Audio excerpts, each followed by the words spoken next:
speaker, Yvette Ellerton, is originally from Englehart, Ontario. She has 2 daughters and 1 son. She moved to Thunder Bay 2 years ago to turn a new chapter in her life. Yvette has recently graduated from the Personal Career Development Program. Can I welcome up Yvette?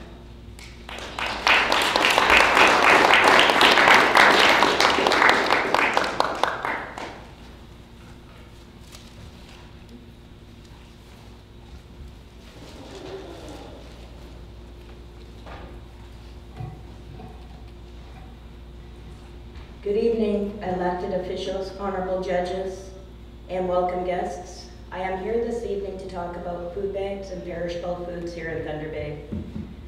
The food banks are very helpful to those people who are on poverty lines, who are struggling to make ends meet, and who are in need of assistance.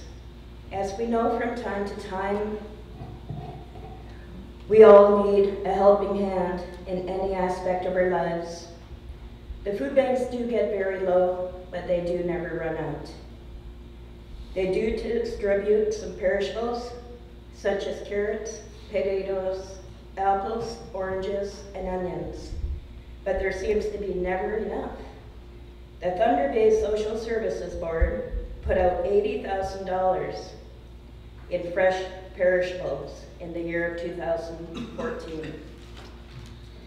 It sounds like a large amount, and it is indeed, but we need to keep in mind that was for 1 year for 13,000 people per month. It's greatly appreciated that the food banks are there to help assist people with food, but there is a real need for more perishables. The lack of perishable foods are very difficult for people with health challenges such as celiac disease, high blood pressure, high cholesterol problems, and diabetes, just to name a few. They can survive with what the food banks have to offer, but are they as healthy as they could be? I wouldn't say so much. Without the assistance that the food banks have to offer, I don't know how some of us would survive at all. I would like to extend my appreciation and extend my thanks to any of you who have made a donation to any of the food banks. We all need to fuel our bodies with nutritional food, just like any vehicle needs to be maintained to get good performance out of it. There was a time in my life, a few years ago, where I was living in Sturgeon Falls, Ontario, just relatively new to the area. There was a couple of times I had to utilize the food banks there.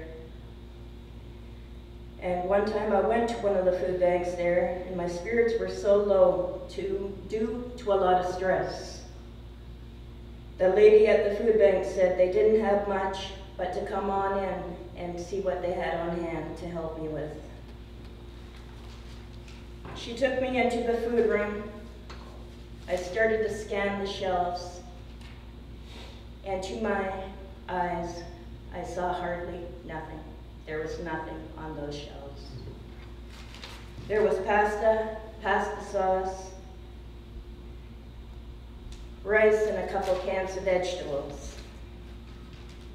I felt extremely anxious, and my heart started pounding and beating fast, and my stomach was all in knots. I said, "Thank you very much, but I'm glad that's not going to do me for the next couple of weeks, and plus I'm a diabetic." I asked the lady if there's any possible place that would help me. She made a couple of phone calls, explained a little of my situation. The Salvation Army was able to help me with a voucher for groceries. I told her how much I appreciated that. "When I get my check, I will bring you back the money."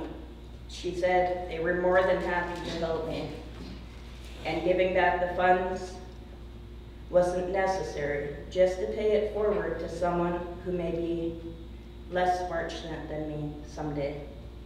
So that's exactly what I did.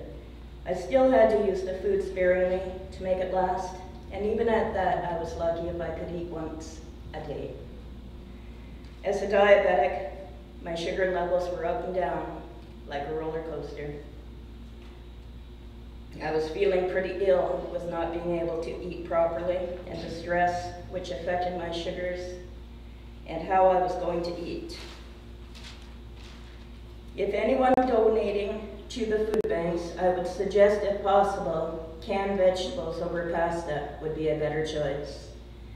Pastas are very high in carbohydrates, and wheat is not very good for celiac disease. If any one of you who make a donation or volunteer at the food banks, I wish to thank you and extend my appreciation to you all. I would like to ask any of the organizations that provide food if it would be possible at all to bring in more perishables. Thank you, Madam Chair.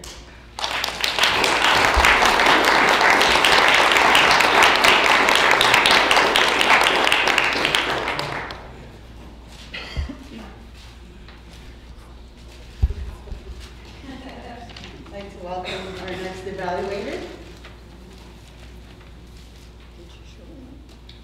Wonderful speech, Yvette. Thank you for those kind words. It's definitely a very serious problem in Northern Ontario, and I like exactly how you brought your own story into the issue. We also, myself being a member of the Aboriginal community, have a very serious need for vegetables and perishable foods to get into the far north. It's important that we have people donate to food banks across the country, but recognize that access to vegetables, access to foods that are for, like you say, diabetics, very important to our way of life. I think you've given us some very good messages. You've at least let me know that it was very surprising for me to know that 13,000 people a day in the city of Thunder Bay are looking for these types of, a month, for these types of access to food. And that's not right. So thank you very much. I think most of us are going to benefit going home tonight knowing much, much more, and having people like you and yourself out there fighting the fight for us. Thank you.